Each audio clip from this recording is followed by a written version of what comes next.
I'm delighted to say I'm joined by the PDC's Master of Ceremonies, John McDonald. Thanks for the time, John. How are you doing? Very good, thanks. Yeah, remarkably well under the circumstances. We'll come on to some of that in a moment, but firstly, you've been the PDC's main MC for more than a decade now. But what did you do before becoming an MC, and what was it that interested you in moving into the world of sports announcing? Yeah, it's a strange transition, really, because I never thought in my wildest dreams I'd ever be performing in front of the camera. When I left the military in 1981, I'd had a bad accident and spent a couple of years in rehabilitation. During that period, I did a photography course, and I ended up a freelance photographer, and I became quite successful. Worked for the BBC for about 14 years, and then in 1994, I had a sudden urge that I thought I could be an announcer, because I'd been to an athletics meeting in the morning and a boxing in the evening, and both announcers were crap, and I thought, God almighty, how difficult would it be? I was always sort of laughing and joking in the background, I was always sort of hanging around with other photographers and doing impressions of people, and one of the guys just said, why don't you do it? And I thought, well, I'll find out. So I went to the Boxing Board of Control, got my licence, because you have to audition and get a licence, so you did then, not too sure what you do now. And away I went, and that was it really. I sort of set myself on the road to becoming a sports announcer. Can you remember the first events that you did announce? What were the nerves like? What was it like? Yeah, well, I was really nervous actually, because I really didn't know what to expect. I'd never done it before. I'd literally auditioned 2 weeks before, and then I found myself in the deepest, darkest Wales of all places, right in the middle of the valleys, in a very small boxing card.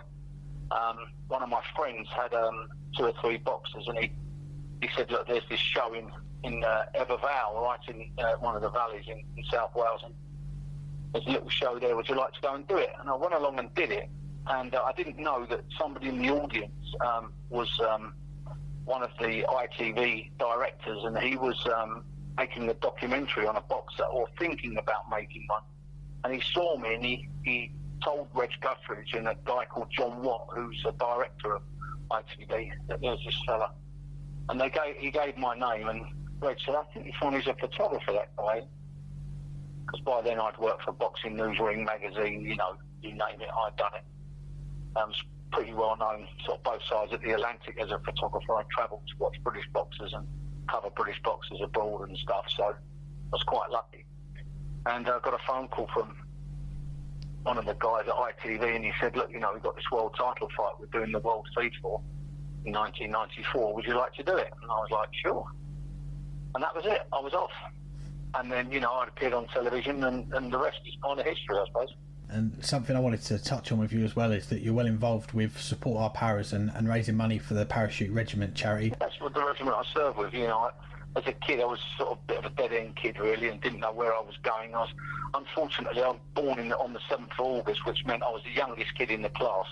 Everyone was always, 10 when I was still 9, and so at the time you could join the army at 16, and I went along with all the guys from that were in my classes, and we went along, and of course I wasn't 16, and they said, well, we'll still take you because you'll be 16 soon. And so I joined as a junior, and had a great 18 months there before I could attend training, and it was fantastic, and I passed all my selection, and I went into the 1st Battalion and was having the time of my life. I'd got in the boxing team, I was in the football team, I did every sport you could imagine. I was a good cross-country runner.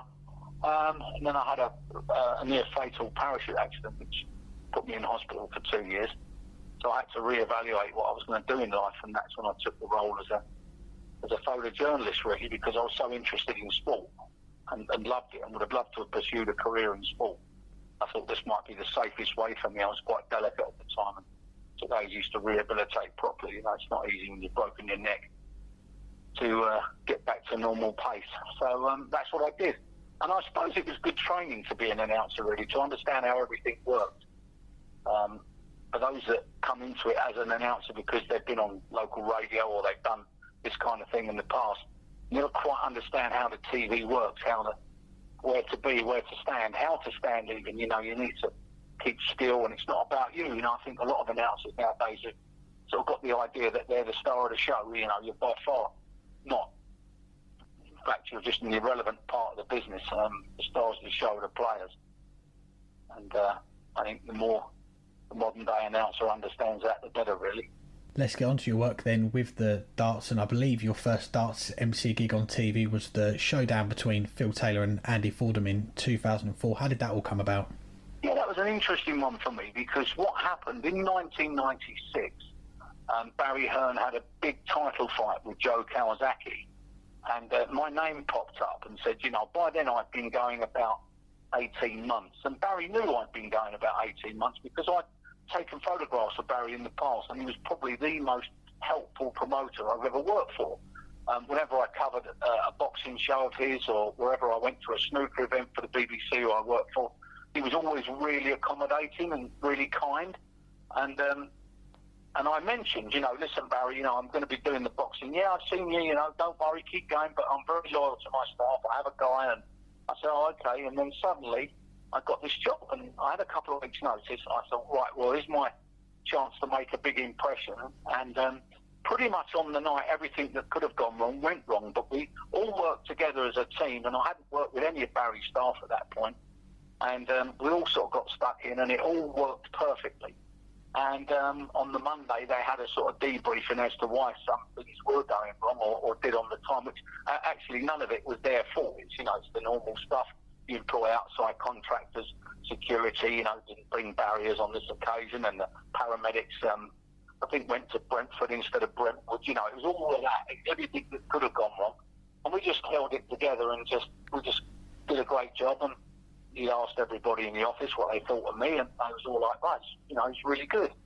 So I said, well, we've just got the rights to the World Pool Championship, and I think I'll use him on the Moscone Cup, and I think I'll use him on the snooker.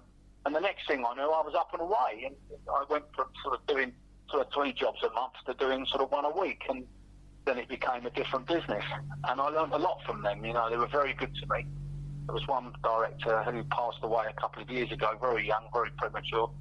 A very premature death, very, very sad, a guy called Martin Marks, and he actually moulded me. He was really helpful, because we have talk back in our ear, and he would, say, move to your left, move to your right, can you make this a bit longer, make this a bit shorter. And I learned a lot about live television, and I'd only ever really worked on live television, so I was set for a darts event. Barry had this idea that both Phil was with the PDC, and at the time Andy Fordham was the BDO world champion, and neither organisation could really get involved because, there was that at the time, there was all that sort of animosity. And there certainly wasn't any from the PDC, but I believe the BDO were very unhelpful. And we put the show on, and it was a total nightmare, really. Andy, unfortunately, was taken very ill. In fact, led to the fact that he nearly passed away. He was very, very ill. But we did a great job of what we had, and Barry had then seen me in action on the darts. I didn't know anything about darts. I'd never been to a dart match. I didn't even know how it worked. I'd never covered darts as a photographer. I'd never been involved in any way. I wasn't really a guy who went to the pub or anything, so I didn't really know the sort of setup. And I was sort of guided through by a number of backroom staff, and that was the job done. And everybody seemed to think I did a good job of it, especially the players. So that was quite nice. And then I was away working in China for Barry, who was on a big job in Taipei, of all places. And I got a call, and he said, look, I need you to, when you get back on the Saturday morning, you land in London, I need you to come straight to Blackpool for the 2005 World Match Play. And I went there, and I had probably one of the best weeks' work I've ever done in my life. I was made so welcome by all the players. I'm not dissimilar to the world of boxing, really, darts. And I know that might sound strange to some people, and I've said it publicly before. You'll be surprised. It's quite a lonely existence being a dart player. It's just you and the other dart player and the referee, so it's no different than boxing. You have to put a lot of hours in trainings, a lot of travelling, a lot of time on your own. And of course, nothing prepares a dart player for these big stages. I mean, how could it be? You could be playing in your local pub on Super League or for your county, maybe, with maybe 30 or 40 family and friends watching you. You qualify for the UK Open, and you go to Minehead, and you've got maybe 4,000 live crowd. I feel for them. It's a big step, and they're very brave, and so I always have a bit of a soft spot for all the players. And then I ended up doing that, and the Premier League was formed. Barry wanted me to do that, and then the original announcer at the PDC had retired, and Barry said, look, you know, how do you fancy stepping in and doing all the live TV stuff with the darts? I mean, it meant that I missed loads of work that I had with other organisations, lots of things I could no longer do. But, you know, as Barry said, you can't be on EastEnders and Coronation Street. You know, you have to make your mind up what you're going to do in life. And I think I made the right choice. Definitely, and you've seen close hand over the years the growth of the PDC with the bigger venues, the bigger crowds, and incredible. In particular the World Championship moving from the Circus Tavern to Alexandra Palace. You've been the MC. Exactly. I mean, we are. What's remarkable about the PDC, which people may not realise, is that it's not this great, big, massive corporate company with hundreds of staff and think tanks. It's a group of absolutely tied up, ready to go, biting, chomping at the bit, really good young people, and they know what the public want, and they work very, very hard, and they're rewarded. Of course they are. It's a great company to work for, but they work really hard. Got a great leader, been in sport his entire career, might only be young, our chief executive, Matt Porter, but he knows exactly what makes it all work. And yeah, it has been.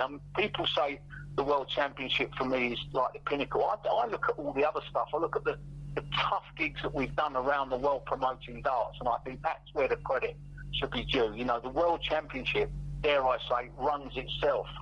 The other events where you're breaking new territory, I mean, having the balls that want to go to Madison Square Garden. We've been in Vegas. You know, I've been on the stage in Vegas. I mean, look, no one headlines in Vegas and has their big pictures on the billboard unless you're something very, very special. And, you know, I think credit to them for that. Away from the World Championship, the Premier League is another big event that's really taken off. Big crowds week in, week out, not at the moment, but they've ventured out to Rotterdam, Berlin in recent years. Where would you like to see the Premier League go next, apart from Milton Keynes? Well, I mean, first of all, we've got this awful situation on our hands at the moment that everybody's going through, and I think to even have got the darts back like we did and played the match play, be it was behind closed doors, it gives the general public at home that have become big fans of darts. I mean, this sport has grown beyond anybody's expectation. I mean, there'd be the few people that said, I always knew it would be good. You know, I didn't think it would ever be this big, and I'm being absolutely brutally honest. It was always... But what I quite liked about it, and I asked people, if me and you had nothing to do with darts and we was in a pub watching it on the telly, we would all want to go. It's one of those things. It's a massive bucket list tick. And yet some people come, have such a great time, they end up meeting up at these events. So, you know, you've got groups of people that say, well, I'll see you in Blackpool in July, and they have a table. And when I walk around the arena, I've become friends. I've seen them so many times now. And they go, oh, you know, this is a new friend. He's just joined him and his wife. And, how you doing? Enjoying yourself? And I'm really looking forward to it. Never been before, but they tell me it's great. And you think it's just terrific when it sells itself, you know. Our own customers are selling the product. And then you go to places like Rotterdam, and on the way there, we left very early the first time, and there was just this sea of orange. People in orange suits, orange coats, jumpers, hats, shoes, and you're thinking, wow. Then we got there, and of course we saw the arena packed, and you think, how can it be, you know? How much so we did 2 days on the spin. I mean, what event could do that? Your diary's a busy one with the PDC and other work that you've got on as well, but we've obviously had a long break due to the virus from March to July before things started to get back up again. But how was that break for you? I said to my wife, since I've stopped working on the boxing and the snooker, it's meant that I've had a bit more time at home, but still not enough time at home. And my wife retired from work 5 years ago on the pretense that we would both spend a bit more time with each other. And on the 9th of March, I actually said this to myself, it would be great to have some time at home. I didn't realise on the 14th of March I'd spend the next 4 months at home. I don't think anybody could foresee that. It's been the strangest time. Yeah, I've missed a lot of things. Of course I've missed going to work, missed my colleagues, I've missed putting on the shows. That would be, you know, an absolute positive, really. Of course I miss that, but having time at home taught me that I'm not ready for retirement yet, that's for sure. And it's made me really appreciate what we do. You know, we do something very special. We are very, very lucky.